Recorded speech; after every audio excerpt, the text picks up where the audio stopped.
हिमाचल प्रदेश के मुख्यमंत्री सुखविंदर सुक्खू जी आजकल हिमाचल की चिंता छोड़कर बिहार चुनावों में स्टार प्रचारक के रूप में वहां पर घूम रहे हैं और हिमाचल की जनता को ठगने के पश्चात आज बिहार की जनता को ठगने का प्रयास कर रहे हैं। मुख्यमंत्री सुखविंदर सुक्खू जी की प्रेस वार्ता को सुन रहा था जिसमें उन्होंने कहा कि हमने हिमाचल प्रदेश में 2,87,000 महिलाओं को 1,500 रुपए देना जो है वो शुरू कर दिया है। बड़ा दुर्भाग्यपूर्ण है कि हिमाचल में जिस प्रकार से आपने माताओं बहनों को ठगा, अब बिहार में जाकर भी वही ठगी आप करना चाहते हैं, लेकिन वो संभव नहीं है। और मुख्यमंत्री जी बिहार में जाकर कह रहे हैं कि यहाँ की सड़कों की हालत खराब है, जबकि हिमाचल प्रदेश में पंचायती राज संस्थाओं के और स्थानीय निकायों को इस आधार पर स्थगित करने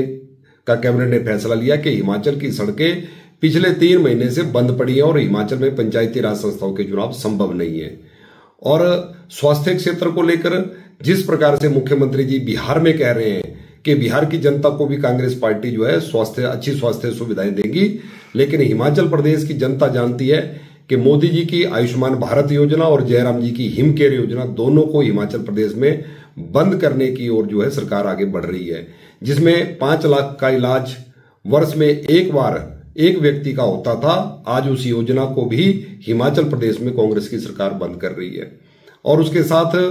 अनेकों झूठी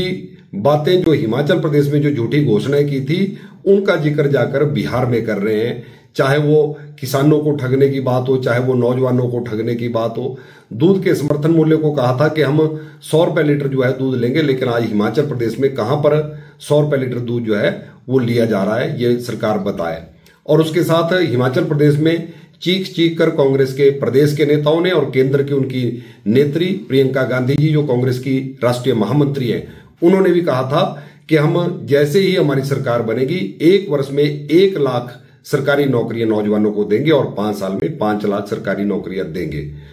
हिमाचल की जनता को तो आपने 2022 के विधानसभा चुनावों में इन झूठी बातों से, झूठी घोषणाओं से ठग लिया, लेकिन अब बिहार में जाकर भी आप हिमाचल प्रदेश के मुख्यमंत्री जी वहां की जनता को ठगने का प्रयास कर रहे हैं, जो संभव नहीं है। लेकिन भारतीय जनता पार्टी के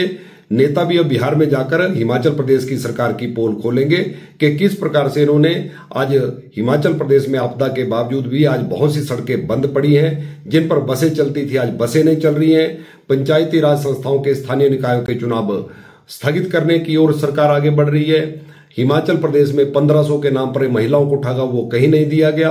कर्मचारियों को और पेंशन धारकों को जिस प्रकार से हिमाचल प्रदेश की सरकार ठग रही है वो पूरा प्रदेश आज देख रहा है। मुझे लगता है कि जिस प्रकार